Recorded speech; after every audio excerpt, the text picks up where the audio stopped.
This program reads n integers into a 1D integer array and then prints the same.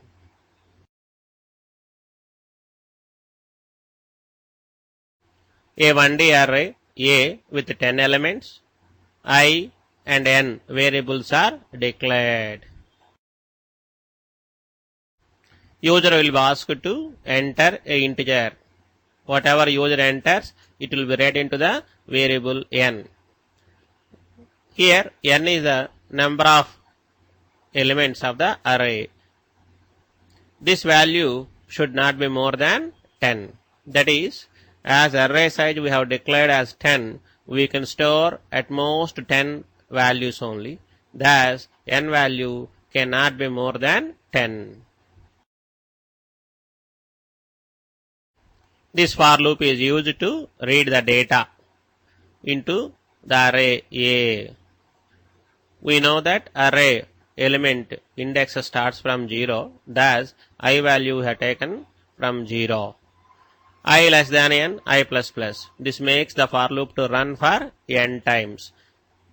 Each time we read an integer into the array. This for loop is used to print the elements of the array. We start from first element, that is 0th element, then print till the last element. The for loop runs for n times. Each time one element value will be printed on the screen.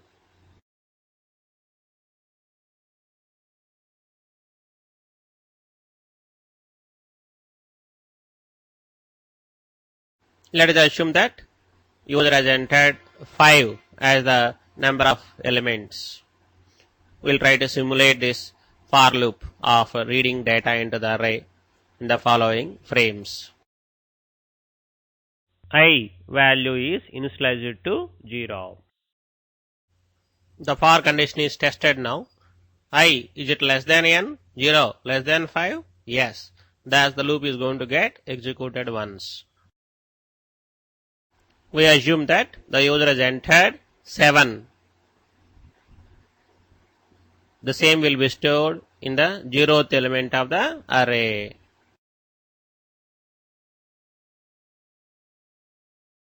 I value will be incremented by 1. Now, for condition is tested.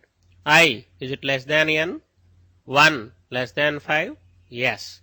Thus, the loop is going to get executed once more. This time, we assume that user has entered 9.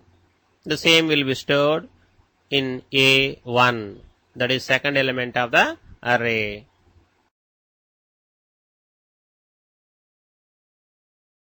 I value will be incremented by 1. The for condition is now again tested. I, is it less than n? 2, is it less than 5? Yes. Thus, the loop is going to get executed once more. We assume that this time user has entered 12. The same will be stored in A2, that is the third element of the array.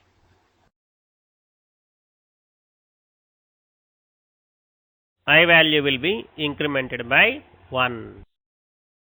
Again, for condition will be tested. I, is it less than n?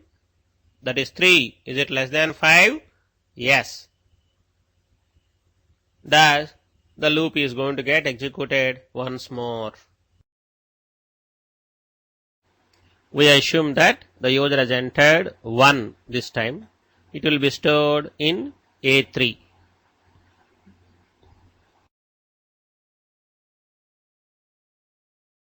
I value will be incremented by 1. Again, for condition will be tested. That is I, is it less than n? 4 less than 5? Yes. Thus, the loop is going to get executed once more. This time, user is entered 34. The same will be stored in A4. I value will be incremented by 1. I, is it less than n? 5 less than 5? No. We will come out from the for loop. By this time, the loop got executed 5 times. Each time, one number will be read into the array. This for loop prints the elements of the array element by element. Because of this, we may get the results as A0, that is 7, A1, 9, then 12, 1 and 34 on the screen.